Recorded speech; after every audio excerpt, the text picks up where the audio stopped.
निकल कर आगे बढ़े तो उसे ज्यादा बड़ी भूल भुलैया में से गुजरना होगा, और अगर वो सबसे छोटा वाला छेद चुने तो वो मंजिल के ठीक सामने होगी। चाहे जैसे भी हो, एक बार यहाँ आने पर अगर उसने इस तिजोरी के दरवाजे को किसी तरह खोल दिया तो वो न सिर्फ सी फूड का एक बफे जीतेगी, बल्कि इससे ये भी साबित हो जाएगा कि वो अब भी तेज और फुर्तीली है और समुद्र में वापस लौटने के लिए तैयार है जहाँ वो पली बढ़ी थी। तो अब जब सब तैयार था, मुझे बस एक ही काम करना था, इस बॉल वॉल्व को खोलना। और जैसे ही ताजा श्रिम्प्स की खुशबू उसके टैंक तक पहुंची, वो 8 पैरों वाले किसी ग्लैडिएटर की तरह ट्यूब से नीचे अपने खारे पानी वाले कॉलोसियम की ओर तैर कर आई। अब जब तक वो अपने इस 40 सेकंड लंबे सफर को पूरा करती है, मैं आपको ये कहना चाहता हूँ कि अगर आपको क्रिसमस की सुबह ऐसा रिएक्शन देखना है,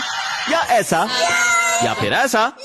देखो, तो आपको चाहिए होगा क्रंच लैब्स का बिल्ड बॉक्स सब्सक्रिप्शन, क्योंकि बिल्ड बॉक्स के साथ आपको हर महीने न केवल एक सुपर मजेदार खिलौना मिलता है, बल्कि इसको बिल्ड करते वक्त मैं भी आपके साथ रहूंगा और उसके काम करने के पीछे का फिजिक्स भी समझाऊंगा।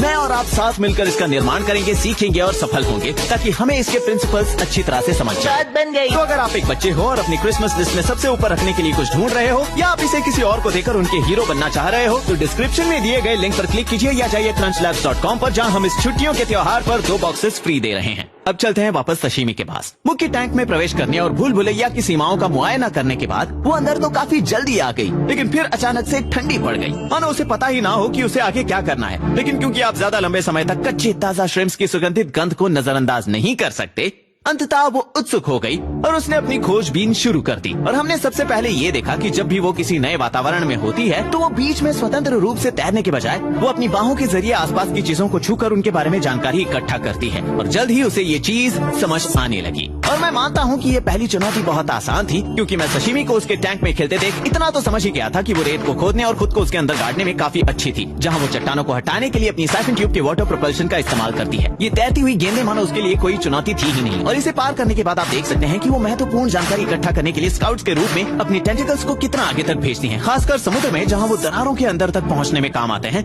न केवल गंध और स्वाद के लिए बल्कि देखने और स्वतंत्र रूप से सोने के लिए भी, जिसके बारे में हम आगे विस्तार में जानेंगे। तो पहली बाधा तो काफी सरल थी, लेकिन ये घूमने वाला दरवाजा कैसे काम करता है ये समझना थोड़ा ज्यादा मुश्किल होगा। वाव!